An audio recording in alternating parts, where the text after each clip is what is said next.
Assalamualaikum warahmatullahi wabarakatuh.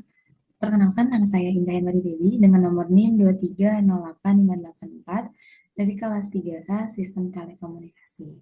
Di sini saya akan menjelaskan materi perkuliahan sinyal dan juga sistem. Nah, ada beberapa topik pembahasan yang akan saya jelaskan pada materi kali ini, yaitu yang pertama mengenai sinyal diskrit dan juga kontinu, yang kedua adalah operasi dasar sinyal, dan yang ketiga transformasi Fourier. Nah, sebelum kita memulai pembahasan lebih lanjut ke pokok-pokok bahasan yang akan dibahas kali ini, kita harus mengetahui dulu definisi atau pengertian dari sinyal sendiri. Jadi, untuk sinyal sendiri, di sini saya akan menjelaskan pengertian secara singkatnya, yaitu sinyal merupakan representasi dari informasi dalam besaran fisis yang bervariasi dalam ruang dan juga waktu.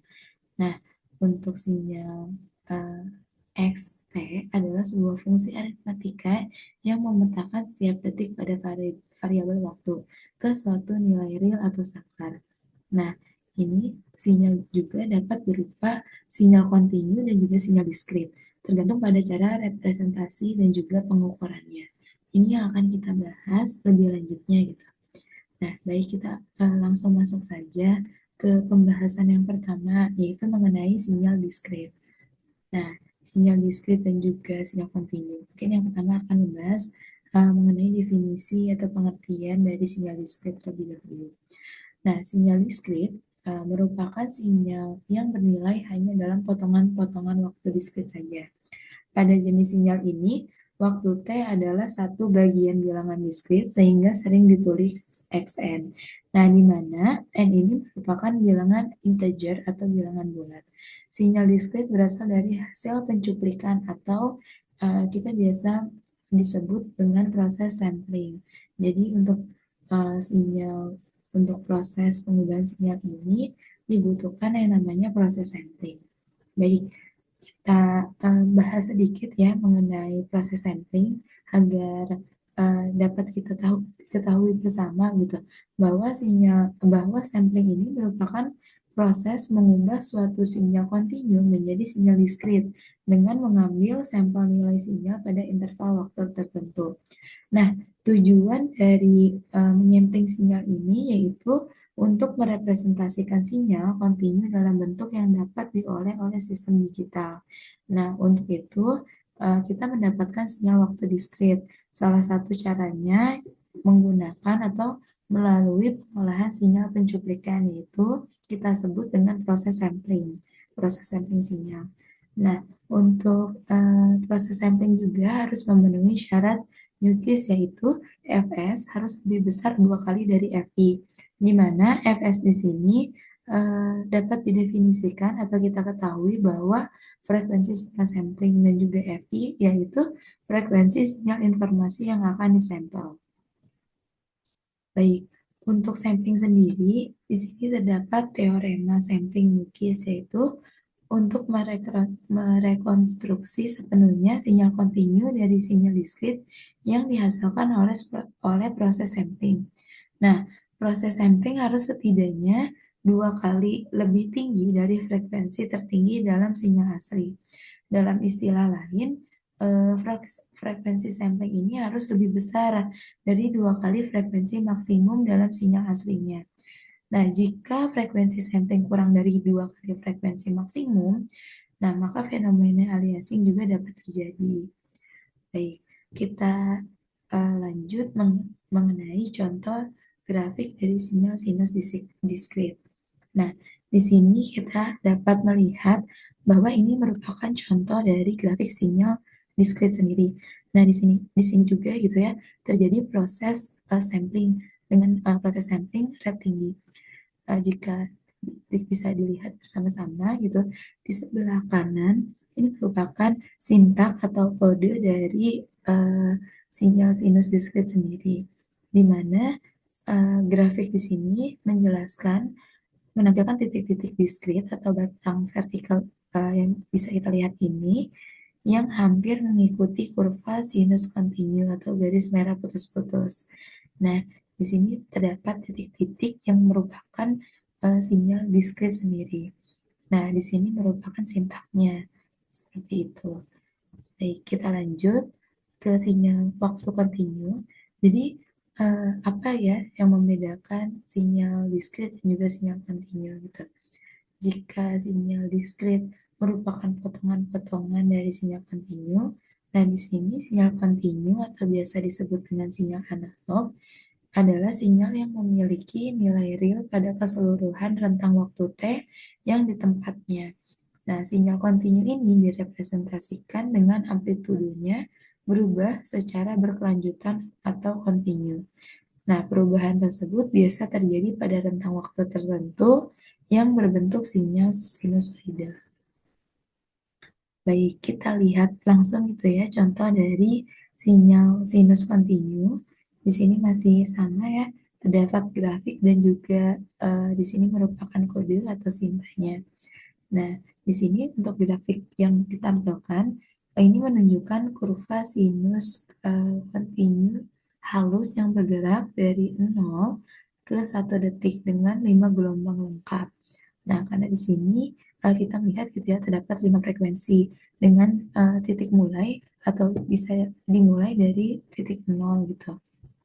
Nah, baik, kita lanjut ke pembahasan selanjutnya mengenai operasi dasar dari sinyal diskrit sendiri. Nah, di sini untuk operasi dasar dari sinyal diskrit terbagi menjadi beberapa bagian. Baik, kita langsung masuk ke operasi dasar dari sinyal diskrit. Yang pertama yaitu tentang pelemahan atau atenuasi. Nah, di sini apa yang dimaksud dengan operasi dasar pelemahan gitu untuk proses sinyal sendiri. Jadi, untuk atenuasi yaitu proses pelemahan atau penurunan amplitudo kuat sinyal saat sinyal tersebut melewati suatu medium atau transmisi jalur komunikasi. Nah, pelemahan ini terjadi ketika sinyal sudah dalam satu kanal. Nah, bisa kita lihat bersama ya. Di sini terdapat bentuk dari persamaan atau bentuk dari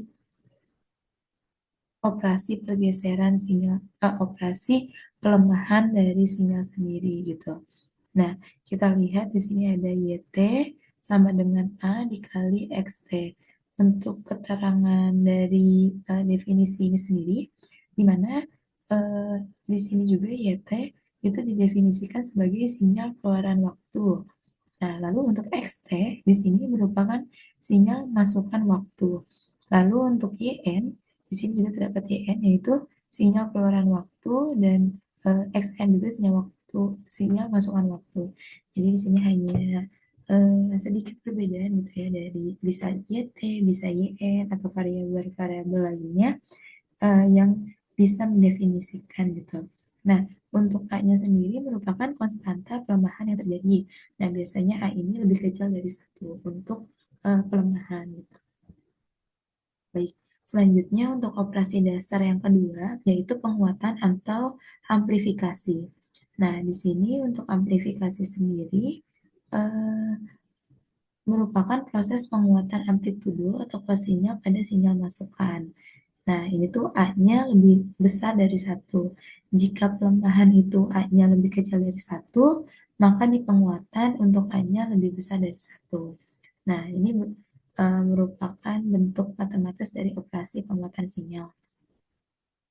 Di mana untuk YT sendiri ini dikali dengan XT gitu ya. Mohon maaf, di sini jaraknya agak terlalu jauh. Nah, selanjutnya entah itu YT atau YN itu sama aja untuk secara penulisan dan untuk definisi dari YT dan juga YN sendiri yaitu merupakan sinyal keluaran waktu.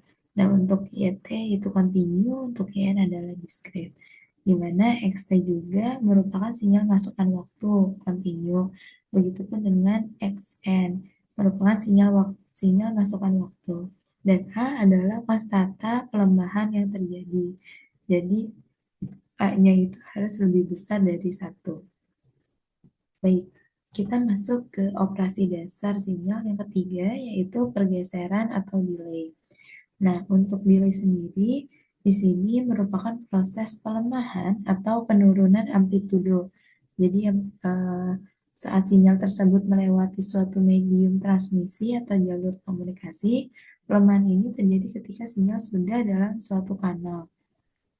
Nah, di sini bisa kita lihat juga ya bentuk dari operasi pergeseran itu didefinisikan dengan YT sama dengan XT dikurangi dengan lambda atau dalam diskritnya bisa kita tuliskan rumus YN sama dengan X eh, di dalam kurung N min K, di mana untuk YT yaitu sinyal keluaran waktu ini dalam definisi kontinu, lalu di sini ada XT masih sama, itu sinyal masukan waktu. Nah, YN di sini merupakan sinyal keluaran waktu dalam diskrit dan juga XN ini merupakan sinyal masukan waktu gitu. Nah, di sini ada K dan juga lambda gitu ya. Mohon maaf di sini untuk lambdanya sendiri hilang. Jadi uh, yang kita lihat di operasi persamaan rumus kontinu di sini terdapat tan min lambda gitu. Dan untuk lambda sendiri yaitu waktu penundaan yang diterapkan pada sinyal. Begitupun dengan K, yaitu jumlah sampel yang digunakan sebagai waktu penundaan. Nah, selanjutnya operasi dasar yang keempat yaitu penjumlahan. Untuk penjumlahan sendiri secara definisi yaitu operasi untuk menggabungkan amplitudo dua atau lebih sinyal pada setiap titik waktu. Proses ini pun dapat dilakukan dalam domain frekuensi setelah sinyal diubah menjadi representasi frekuensi dengan adanya konsep transformasi Fourier. Nah, bisa kita lihat di sini ya, untuk operasi dari penjumlahan sendiri cukup lebih panjang dari operasi-operasi sebelumnya. Di mana bisa kita lihat di sini Y dalam kurung Y dalam kurung juga NT tutup kurung sama dengan double sama dengan XX11 dalam kurung NT plus XX2 TN. Di mana untuk keterangan dari yang bisa kita lihat gitu operasi dari penjumlahan YT yaitu sinyal keluaran waktu, X1 yaitu sinyal 1 masukan waktu, untuk T-nya yaitu sinyal 2 masukan waktu, YN di sini merupakan sinyal keluaran waktu. Nah, di sini tuh harusnya XX12. Nah, untuk XX12 N merupakan sinyal 1 masukan waktu. Dan N di sini bisa kita lihat merupakan sinyal 2 masukan waktu dalam diskrit. Nah, selanjutnya yaitu operasi dasar perkalian. Nah, operasi dasar perkalian ini melibatkan dua atau lebih dengan melakukan perkalian sinyal pada setiap titik waktu yang sesuai dengan suatu konstanta. Nah, proses ini dilakukan pada aplikasi pemrosesan sinyal seperti modulasi atau juga pemfilteran. Nah, pada domain frekuensi, proses perkalian ini dilakukan dengan mengalihkan komponen frekuensi dari masing-masing sinyal setelah sudah diubah ke representasi frekuensi. Nah, untuk operasi dari perkalian bisa kita lihat kurang lebihnya hampir sama dengan tadi penjumlahan gitu ya, di mana ada Y dalam kurung YNT tetap kurung sama dengan XX11 T dikali dengan XX22 T. Nah, di sini bisa kita lihat gitu ya, untuk YT sendiri merupakan sinyal keluaran waktu. Nah, sama dengan YN juga. Nah, untuk XX12 merupakan sinyal 1 masukan waktu dalam kontinu, dan T di sini merupakan sinyal 2 masukan waktu kontinu. Dan YN tadi sama gitu dengan YT ya, merupakan sinyal keluaran waktu. Nah, untuk X1, N sinyal 1 masukan waktu. Nah, bisa kita lihat juga gitu ya, bahwa di sini untuk definisi operasi, mohon maaf, untuk operasi dari perkalian sendiri itu terdapat terdapat rumus yang sudah kita saksikan gitu ya. Ini merupakan rumusnya. Nah, selanjutnya yaitu transformasi Fourier. Untuk mengenai transformasi Fourier sendiri, nah di sini kita akan membahas atau mengetahui sedikit definisi dari transformasi Fourier. Nah, transformasi Fourier adalah metode matematika yang digunakan untuk menganalisis dan merepresentasikan fungsi atau sinyal dalam domain frekuensi. Nah, dalam konteks sinyal, transformasi Fourier mengubah sinyal waktu kontinu menjadi representasi frekuensi yang memungkinkan kita untuk melihat komponen-komponen frekuensi dari sinyal tersebut. Nah, di mana di sini untuk transformasi Fourier kontinu juga memiliki operasi bilangan, operasi sinyal yang didefinisikan XF sama dengan integer dari min tahingga sampai tahingga XT E atau epsilon dari pangkat min J 2 Pi FT dikali DT. Nah, di mana untuk XF di sini adalah representasi sinyal dalam domain frekuensi. Nah, lalu untuk F di sini adalah frekuensi, lalu T adalah waktu, dan juga di sini J adalah bilangan imajiner. Nah, mungkin untuk pembahasan mata kuliah, materinya yaitu sinyal dan sistem, akan dicukupkan sampai di sini saja. Terima kasih banyak yang sudah menonton. Semoga ilmunya bermanfaat dan juga dapat membantu untuk materi-materi perkuliahan ataupun sekolahnya. Terima kasih banyak dari saya, sekian. Mohon maaf apabila banyak kekurangan dan juga penjelasan yang kurang berkenan. Kurang lebihnya mohon maaf kembali. Terima kasih. Wassalamualaikum warahmatullahi wabarakatuh.